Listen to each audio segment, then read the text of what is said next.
बिस्मिल्लाहिर्रहमानिर्रहीम, अस्सलाम वालेकुम फ्रेंड्स। आप देख रहे हैं हमारा YouTube channel CSC guide official और मैं हूं Mohammad Irfanullah, positive attitude with titanium thinking. जैसा कि चल रहा था प्रोसेस चाइना स्कॉलरशिप के लिए 2022-2023 के लिए आपने कैसे अप्लाई करना है। पहला स्टेप हो गया था, आपने मेल कैसे सेंड करनी है। दूसरा स्टेप आपने सीवी कैसे बनानी है। और तीसरा स्टेप ये कि आपने रिकमेंडेशन लेटर कैसे बनाने हैं, कहाँ से बनवाने हैं, और उससे जुड़े सवाल जो हैं जो स्टूडेंट्स पूछते रहते हैं वो हम डिस्कस करेंगे इस वीडियो में। ये तीसरा स्टेप होगा। इसके बाद ये के बाद दिख रहे 2-3 स्टेप और आएंगे। तो भाई पहला क्वेश्चन लिख के रखे हुए भूल जाते हैं कि आपने रिकमेंडेशन लेटर कहाँ से बनवाना है। सवाल होता है रिकमेंडेशन लेटर आपने वहाँ से बनवाने हैं जहाँ से आपने अपनी प्रीवियस डिग्री की है। मिसाल के तौर पर आपने अपनी प्रीवियस डिग्री जो गवर्नमेंट कॉलेज यूनिवर्सिटी फैसलाबाद लिया कैंपस से की है, तो आपने अपने जिस कैंपस से किया आपने वहीं से जाके सीवी बनवानी है। ठीक हो गया। सॉरी सीवी कह रहा हूँ, रिकमेंडेशन लेटर बनवाने हैं। अगर आपने यूईटी से की है वहाँ से आपने जाकर रिकमेंडेशन लेटर बनवाने हैं दोनों। अगर आप सोच रहे हैं कि मेरा मेन कैंपस है, डिग्री पे मेन कैंपस लिखा हुआ है, कुछ भी लिखा हुआ है, लेकिन मैंने की लिया कैंपस से है, तो जहाँ से आपने की है ना वहीं से बनवानी है। और ट्रांसक्रिप्ट पे तो आपका नेम लिखा हुआ कैंपस का, तो वो काफ़ी है। तो डोंट वरी अबाउट दैट कि आपने आपका कैंपस है जो भी है, जो चीज़ आपके डिग्री के टाइटल पे लिखी हुई है ना, और या ट्रांसक्रिप्ट के टाइटल पे यूनिवर्सिटी के हवाले से वहीं से आपने बनवाना है। आप मेन से बनवा लें, वहाँ से भी कोई मसला नहीं है। आप अपने प्रोफेसर मतलब कि जो लिया कैंपस है या जो सब कैंपस जहाँ से आपने किया है वहाँ से बनवाएं, तो तब भी कोई मसला नहीं है। ठीक हो गया। पहला सवाल हो गया, मतलब कि आपने वहाँ से करनी है डिग्री जो आपकी प्रीवियस डिग्री आपकी लिखी हुई हो। प्रीवियस मिसाल के तौर पर बैचलर जहाँ से की है, आप मास्टर के लिए अप्लाई करना चाह रहे हैं, एमफिल के लिए अप्लाई करना चाह रहे हैं, जहाँ से आपने बैचलर की है वो कोई कैंपस है या मेन कैंपस है, जो भी है जहाँ से भी की है वो आपने वहाँ से बनवाने हैं। अगर आप एमफिल बैचलर एक और यूनिवर्सिटी से है, एमफिल और यूनिवर्सिटी से है, और पीएचडी के लिए अप्लाई करना चाह रहे हैं, आप वहाँ से बनवाएंगे जो आपकी लास्ट डिग्री होगी जहाँ से एमफिल आपने किया होगा। मिसाल के तौर पर आपने लिया कैंपस GCUF लिया कैंपस से आपने किया है बैचलर, और बहरिया यूनिवर्सिटी लाहौर से आपने किया है अपनी एमफिल, तो आप एमफिल जहाँ से किया आपने वहाँ से आप रिकमेंडेशन लेटर बनवाएंगे, ना कि आपने जहाँ से GCUF लिया कैंपस से आप बनवाएं, क्योंकि लिया कैंपस हमारा था, इस वजह से मैं दोबारा जिक्र कर रहा हूँ। ओके। अच्छा, दूसरा प्रोफेसर, हमारे यूनिवर्सिटी में कोई प्रोफेसर नहीं है, असिस्टेंट प्रोफेसर हैं। तो क्या असिस्टेंट प्रोफेसर के चल जाएंगे? क्योंकि चाइनीज़ जो होते हैं या उनकी जो रिक्वायरमेंट होती है CSE स्कॉलरशिप की या यूनिवर्सिटी स्कॉलरशिप की, वो कहते हैं कि एसोसिएट प्रोफेसर हों या फुल प्रोफेसर हों।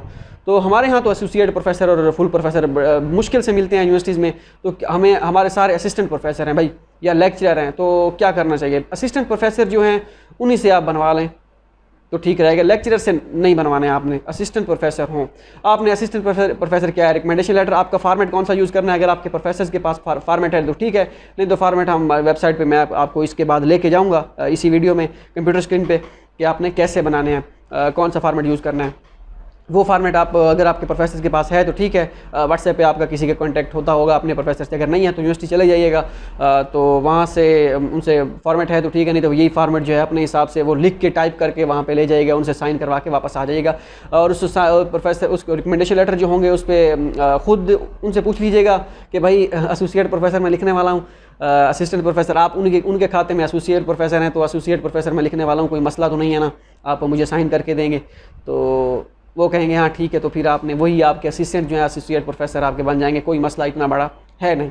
ठीक हो गया, क्योंकि जेन्युइन रीज़न है कोई है नहीं। तो इसके बारे में आपने परेशान बिल्कुल नहीं होना। अगर प्रोफेसर हैं तो ठीक है, हेड ऑफ डिपार्टमेंट है वो भी ठीक है, और उसके बाद रजिस्ट्रार से करवाने हो तो वो भी ठीक है, लेकिन बेहतर यही है कि अपने ही डिपार्टमेंट से आपने जो आपके प्रोफेसर हैं हेड ऑफ डिपार्टमेंट है उनसे बनवाने हैं, 2 रिकमेंडेशन लेटर बनवाने हैं। दूसरा कि प्रोफेसर जो है वो किसी और डिपार्टमेंट का है, आप किसी और में पढ़ रहे हैं, सिविल में पढ़ रहे हैं, प्रोफेसर इलेक्ट्रिकल डिपार्टमेंट का है, फूड साइंस का है, कंप्यूटर साइंस का है, तो वहाँ से बनवा लें। नहीं भाई, अगर आपका डिपार्टमेंट, बेहतर यही है कि आप अपने डिपार्टमेंट के प्रोफेसर किसी प्रोफेसर से बनवाएं। आप कहते हैं कि हमारा एक सब्जेक्ट था, वो दूसरे डिपार्टमेंट का प्रोफेसर है, उसने पढ़ाया था, तो उससे जो है वो करवा सकते हैं। अगर तो वो अपनी स्टडी से रिलेटेड था सब्जेक्ट, वो प्रोफेसर दूसरे डिपार्टमेंट का था, तो आप उनसे बनवा सकते हैं, कोई मसला नहीं है। ठीक हो गया। लेकिन बेहतर है कोशिश कीजिए अपने ही डिपार्टमेंट के प्रोफेसर से बनवाइए रिकमेंडेशन लेटर। ओके हो गया। उसके बाद है जी, मैं एक यूनिवर्सिटी में पढ़ता था, मैं माइग्रेट कर गया हूँ, किसी और यूनिवर्सिटी में चला गया हूँ। अब मैं रिकमेंडेशन लेटर जहाँ से मैंने पहले 2-3 सेमेस्टर किए थे वहाँ से बनवाऊँ, उन प्रोफेसर से बनवाऊँ, या जिस यूनिवर्सिटी में अब मैं आया हूँ उन पे बनवाऊँ। तो मैंने आपको शुरू में कहा, जिस यूनिवर्सिटी का टाइटल आपकी डिग्री पे लिखा जाए या लिखा जाएगा, क्योंकि अगर आप होप सर्टिफिकेट पे अप्लाई कर रहे हैं तो उस यूनिवर्सिटी के आपने प्रोफेसर से रिकमेंडेशन लेटर यूज़ करने हैं। ठीक हो गया। और स्टैंप मैंडेटरी होनी चाहिए, क्योंकि जब रिकमेंडेशन लेटर बनाते हैं वहाँ पे प्रोफेसर स्टैंप लगा के देते हैं कि भाई ये स्टैंप है। कुछ हमारे यहाँ जो मसला होता है यूनिवर्सिटी में, स्टूडेंट्स के पास सॉरी प्रोफेसर्स के पास जो है, टीचर्स के पास वो नहीं होती स्टैंप, वो सिर्फ साइन करके लिख देते हैं बस ये है। कोई क्या वो चल जाएंगे? बिल्कुल चल जाएंगे, कोई मसला नहीं है, लेकिन बेहतर ये है कि स्टैंप हो। और कुछ ये भी सवाल आता है कि रिकमेंडेशन लेटर हमें जो जिन टीचर्स ने पढ़ाया था वो तो अब तो यूनिवर्सिटी में नहीं है, वो तो पढ़ा ही नहीं रहे, उनकी छुट्टी हो चुकी है। अब हम क्या करें? उन प्रोफेसर को जाके ढूंढें कि भाई कहाँ पे हैं और वापस आएँ उनसे बनवाएं? ऐसा नहीं, कोई मसला नहीं है। जो भी आपके करंट पढ़ा रहे हैं ना वो यूनिवर्सिटी में प्रोफेसर, उनके पास जाएं कि भाई मैं इसी यूनिवर्सिटी का स्टूडेंट रहा हूँ, तो मुझे ये बना के दें रिकमेंडेशन लेटर, तो वो आपको बना देंगे, कोई मसला नहीं। अगर आप उनसे बनवा लेते हैं तो कोई मसला नहीं है, लेकिन हूँ आपके डिपार्टमेंट के। ठीक हो गया। इसके बाद है जी हमने लास्ट ईयर जिन्होंने अप्लाई किया था, हमारे पास रिकमेंडेशन लेटर ऑलरेडी हैं, तो हम क्या करें? दोबारा बनवाएं या वही चल जाएंगे? तो भाई मैं आपको दोबारा कह रहा हूँ, बेहतर यही है कि नए बनवाएं।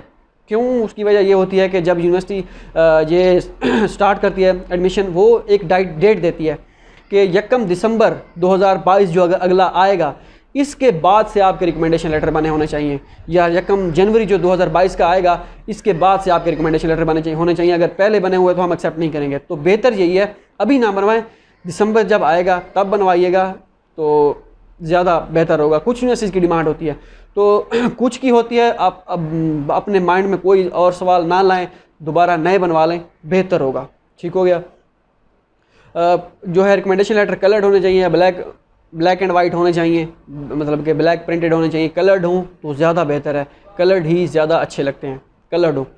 अच्छा, तो उस पर जो है मतलब कुछ यूनिवर्सिटी को रिकमेंडेशन लेटर सेंड भी करने होते हैं या डॉक्यूमेंट सेंड करने पड़ जाते हैं यूनिवर्सिटी को। आजकल तो सारी चीज़ें ऑनलाइन है। क्या वो हम डॉक्यूमेंट जो रिकमेंडेशन लेटर हैं वो ओरिजिनल सेंड करने होंगे, या कितने बनवाएं रिकमेंडेशन लेटर? आपने दो बनवाने हैं रिकमेंडेशन लेटर बस। ठीक है, उन्हीं 2 को आपने यूज़ करना है हर जगह। और जहाँ पे सेंड करने की बात है, यूनिवर्सिटी को कभी कभार डॉक्यूमेंट सेंड करने पड़ जाते हैं, तो वो आपने ओरिजिनल नहीं करने, उनकी फ़ोटो कॉपी करवा लेनी है। फ़ोटो कॉपी ब्लैक भी हो चल जाएगी, वो आपने सेंड करनी है। ओरिजिनल स्कैन किए हुए आपने सिर्फ ऑनलाइन फॉर्म जहाँ पे भी फिल करना होगा आपने वहाँ पे अपलोड करने होंगे। अच्छा, इसके बाद जो है आपने कब बनवाने हैं ये मैं ऑलरेडी बता चुका हूँ कि कब बनवाने हैं। बेहतर ये कि दिसंबर में, ये जो आएगा ना दिसंबर, इस दिसंबर में बनवाइएगा अपने प्रोफेसर से। अच्छा, यूनिवर्सिटी के प्रोफेसर की हाँ ईमेल भी लिखी होनी चाहिए। यूनिवर्सिटी का जो प्रोफेसर है ना, उसकी ईमेल, उसका फ़ोन नंबर उस रिकमेंडेशन लेटर पे लाजमी लिखा होना चाहिए। ठीक है। और इसके बाद है जी ये मैं ऑलरेडी बता चुका हूँ कि जिन प्रोफेसर के चेंज हो चुके हैं, चले गए हैं आगे पीछे, तो वो आप जो करंटली प्रोफेसर आपके पढ़ा रहे हैं ना, जिस यूनिवर्सिटी से आपने अपनी ग्रेजुएशन की थी या मास्टर की थी, एमफिल, वहीं से जो पढ़ा रहे हैं उन्हीं के पास आप चले जाएँ कि भाई हमें बना के दें, हम यहाँ के स्टूडेंट रह चुके हैं।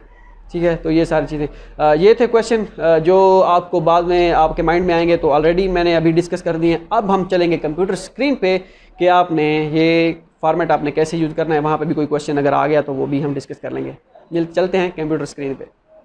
तो भैया हम आ चुके हैं कंप्यूटर स्क्रीन पे। आपने गूगल में आके टाइप करना है CSC guide official. CSC guide official आप टाइप करेंगे। ठीक हो गया।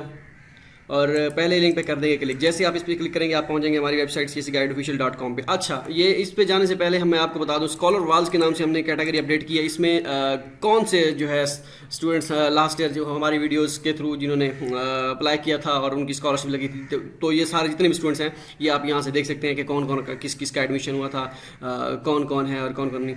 तो ये सारी चीज़ें आप यहाँ पे ये भी देख सकते हैं। ठीक हो गया।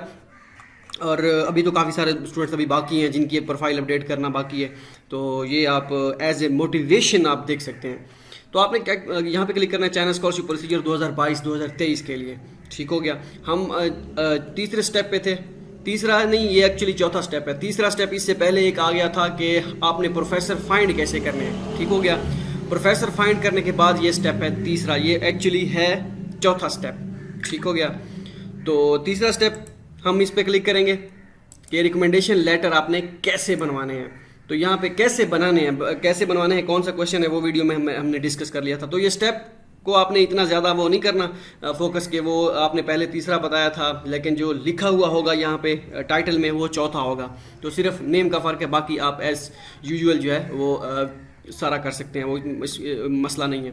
और प्लेलिस्ट जो होगी इस चैनल की, प्लेलिस्ट चैनल स्कॉलरशिप प्रोसीजर 2022-2023 में, उसमें सारी वीडियोज़ होंगी जितनी बनेगी 6-7 के, पूरे का पूरा तरीकाकार कैसे अप्लाई करने का, वहाँ पे आपको कोई कन्फ्यूजन बाकी नहीं रहेगी। ठीक हो गया। रिकमेंडेशन लेटर के कैसे पढ़ने, ये आप क्वेश्चन पूछ सकते, देख सकते हैं यहाँ पे कि पहला क्वेश्चन, दूसरा क्वेश्चन, ये सारे के प्रीवियस ईयर के रिकमेंडेशन लेटर चल जाएंगे। द आंसर इज दैट चल जाएंगे, लेकिन आपकी यूनिवर्सिटी जो है जिसमें आपने अप्लाई करना होता है, कभी कभार वो कह देती है कि हमें इस डेट के बाद के चाहिए।